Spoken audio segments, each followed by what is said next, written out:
So today I want to talk about a breeder loan agreement. So as many of you know, I had a nightmare breeding loan with John's Jungle, who decided he was keeping 22 of my animals, all the clutches, everything. Even when I tried to donate them to US Ark and to a local rescue, he's keeping everything. So, you know, I went into that because we were friends for a long time. So I had no contract. There's a lot of other people I've done breeder loans with, and I have no contract.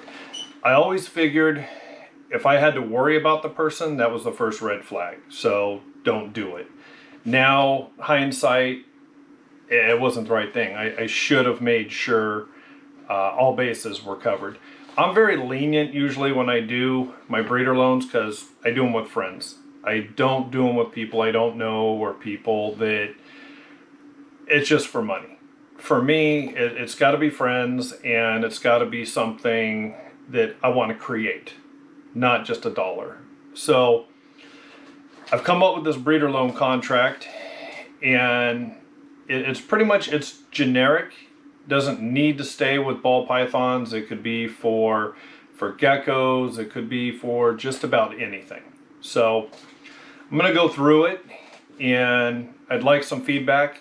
What I plan on doing is, as soon as this thing is finalized, I'm going to put it up so anyone who wants it can have it. And it's really going to be between the two parties as far as what they follow on it and what they don't. Because I left a section where you can adjust it for your own, you know, whatever. If it's because it's for money, if it's because it's for certain animals, if you guys are trying for one thing, all of it's able to be modified. So let me get going on this. So it basically says this is a binding contract between, it's got a space for owner and a space for the loanee. Now, let's see. For the loan of animals stated below, if more space is needed for larger loans, an extra sheet will be added and signed by both parties as acceptance. This is a loan, and all animals will be returned to the owner at the end of the agreed upon duration unless otherwise noted in the notes and modifications. So I went ahead and put that part in here because of the fact, obviously, with John, he figured he was keeping all of my animals, even though it's called a breeder loan. The duration, because you guys can decide if it's going to be a timeline or if it's going to be one clutch, two clutches, whatever it's going to be. So then I have an area here under animal description. So it has species, sex, morph, agreed pairing, pick, and value. Now I'll address all those as we go through in this contract. So for pairings, if pairings are agreed and stated above, they must be kept as such unless there is an agreement between both parties. In the case of a female being loaned and agreed upon two males to be bred, both males will be list with a backslash. Sorry, I'm proofreading this as I go. So I should change that to listed. Separating them. If a different male is used for said loaned female, the loanee will pay full retail value of the female plus the first pick of the clutch, or 75% of the clutch and return of the female and any other loaned animals at the time for breaking the contract. If loaned a male, any other pairings that were not stated originally will be discussed and approved by the owner before additional pairings. In the case that animals are being loaned without specific pairings, fill in at loanee's discretion.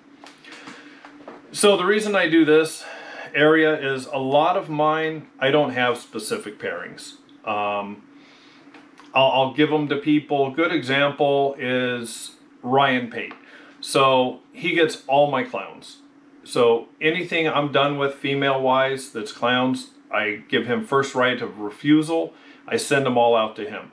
I have no idea what he's going to breed to them. I trust him, and you know, we've had other breeder loans that went really well, and so that trust, that friendship is been developed and it's there. Now, you have certain animals that you're after one specific thing. You need to make sure that is what it's going for. And nothing sucks worse than sending out a female that you could have bred and then finding out somebody bred it to something else. Now you've wasted your female, you've got a clutch you don't want. It just really, it's disappointing. That's why in there, it has the section as far as a penalty. If you can't follow the contract, you should be penalized. Next area is care. The loanee is responsible for exercising reasonable care of the loaned animals while in their possession. This includes, but not limited to, feeding, bedding, supplies, and medical treatment. If the animal becomes sick while in the loanee's care, it shall be taken to a qualified vet for diagnosis and treatment. The loanee shall be financially responsible for any vet bills of loaned animals as a result of illness while in their care. If loanee wishes to get a physical when the animal arrives at their cost, owner is responsible for any treatment at time loanee takes possession. If no vet visit is opted for, animal is presumed to be in good health upon arrival. So it's pretty self-explanatory. If you get an animal and you think there's something wrong with it, you obviously need to contact the person right away. Now, the whole thing with the vet bills, a good example is Art Zaros. I sent him out a mail, and it was a high dollar mail. He had it, and while it was there, he was starting to breed it, and it just decided to stop eating. And through the whole thing, he messaged me. He says, hey, you know, this thing's not eating, and I'm trying ASFs, which to me is a big deal because being out here in California, I can't get ASFs. So, you know, he contacted me about what he was trying to feed it, took it to the vet, and it was clean. And for anyone who doesn't know Art Zaros, so he takes OCD to another level. Any animal that goes to him, he has checked out by a vet. He has the nidovirus checked, and I mean, it's the way it should be. I mean, he does it right. So he paid for all that, all the vet visits, and ultimately my snake ended up dying. It just basically starved itself to death. And there's no rhyme or reason. Wasn't sick, just wouldn't eat. And through the whole thing, he kept me abreast of it, and he took it to the vet, never once asked me for a penny because it was in his care when it started. So that's something you just need to really make sure you go over this section and both parties are aware of. Moving on, so communication. Loanee is responsible for communicating the weight, pairings, and updates on all loaned animals in their care at an agreed upon interval. I need to add "and method" because this whole thing with my 22 snakes right now, he wants nothing in writing. It's basically in his one email that he did send me, he said phone call or you get nothing. It really kind of doesn't work when you want stuff in writing, so there's proof, paper trail. So interval and method stated in the notes or modification section below. Any health-related concerns will be communicated within 24 hours to the owner. Failure to do so would put financial responsibility on the loanee for treatment. Once again, I put that in there because, you know, people know besides the whole thing, I never knew what was getting paired to any of my females. I've heard one died and never heard about it. And I was told, oh, it was a week ago. But then afterwards, then they were making it sound like, oh, it was when I first got it. Well, you have to communicate. Make sure you put the stated methods in there. And then, of course, how often you want communicated with. Chris Turner from Signature Scales, he has one of my clowns, and ironically, just this morning, he messaged me and said, "Hey, your girl's doing good." I haven't contacted him. I've trusted him. You know, he does his thing. Same thing with Ashley Hastings from Python Production. So I ended up giving her the satin project because they had bought a satin from me at a show and I regretted selling it. We became friends, and I just running out of room, I've given her the project. And same thing, I don't call and ask for updates. I figure she'll update me. Obviously now with what I'm going through, I think it's good people get their updates. So make sure all that's in the notes and modifications. Now a real important one, split of clutches. The clutches will be split in as much of an even 50-50 distribution, period. Any deviation from a 50-50 split will be described under Notes Modification section below. It is recommended that if one party has a specific animal they are hoping for, that it is agreed upon goes to them. It is listed in the Notes and Modification section below. If an agreed upon split cannot be agreed upon, once hatched, all animals will be sold and monies divided equally. First pick determination by value of animal, person doing the work, or any other agreement should be noted above in the loaned animal description by marking O or L for the loanee. In the case of there being an animal more expensive than the rest of the clutch, the party keeping that animal will pay for the other, the party keeping that animal will pay the other the difference of it and the rest of the clutch, or offer an animal from one of their clutches to make up the difference. So everybody knows I'm a firm believer it's a 50-50 split. It takes two animals. If you think your animal's worth way more and so you deserve way more, then maybe you shouldn't be putting it in this loan. Everyone going into a loan's doing it free. I mean, they're not, no one's telling them you have to do this, putting a gun to your head. You're doing it. So if it can't be fair, then once again, maybe you just really shouldn't be doing this breeder loan. This, I wanted to put that in there because, like I said, a lot of mine, either I just do it because I want to create things I don't have or something different. And, you know, I go back to a friend of mine, Jack Brackney. So I loaned him a male, and when the clutch hatched, we did hit, it was actually, I believe it was probably the first Fire Super Stripe made. And we only made one. And looking at it, that was the best snake he had in his collection at the time. So I told him to keep it. I mean, doing it as a hobbyist, that's what you want. You want stuff that excites you. And so to me, I mean, I would have liked to have it, but it didn't matter as much for me. If that could inspire him and make it worth it for him, that was cool to me. So just make sure if there's something you definitely want, list it. This section, you know, if you're going to change the split, when I did the loan originally with John's Jungle, our verbal, you know, agreement was, I told him, I said, go ahead and breed them, keep your half, my half, go ahead and sell, and my portion of that, keep it on record in case, you know, there's animals of yours I want.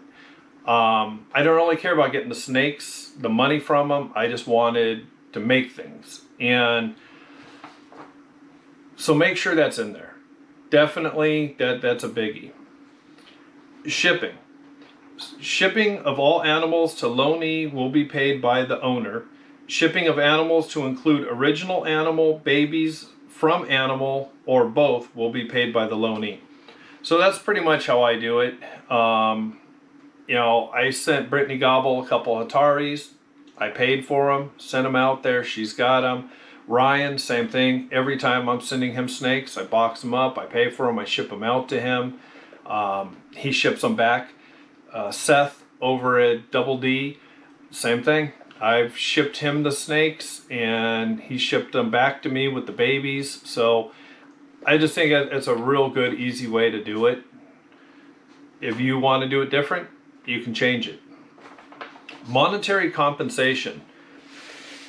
In case of a death of a loaned animal, the loanee will compensate the retail value of the animal as agreed upon in the animal description section above, or replace with a genetically better animal if agreed upon. This is provided it is not due to genetic defect in the animal such as organ failure. If the contract is broken by owner and animals are to be returned, a limited damages care charge of $30 per month per animal will be paid to the loanee, as well as any shipping costs. So, going back on this, and I just see a flaw in there that I need to add. So, the broken contract is if the owner decides after 6 months they want the animal back because it's not pregnant yet, or just anything that's just unrealistic. The loanee can charge $30 a month, and I come up with that number because I think that's a fair number. People that are breeding their own rats or getting them in bulk, $30 a month will cover it. You can change it if you want, but I believe $30 a month is fair. Now,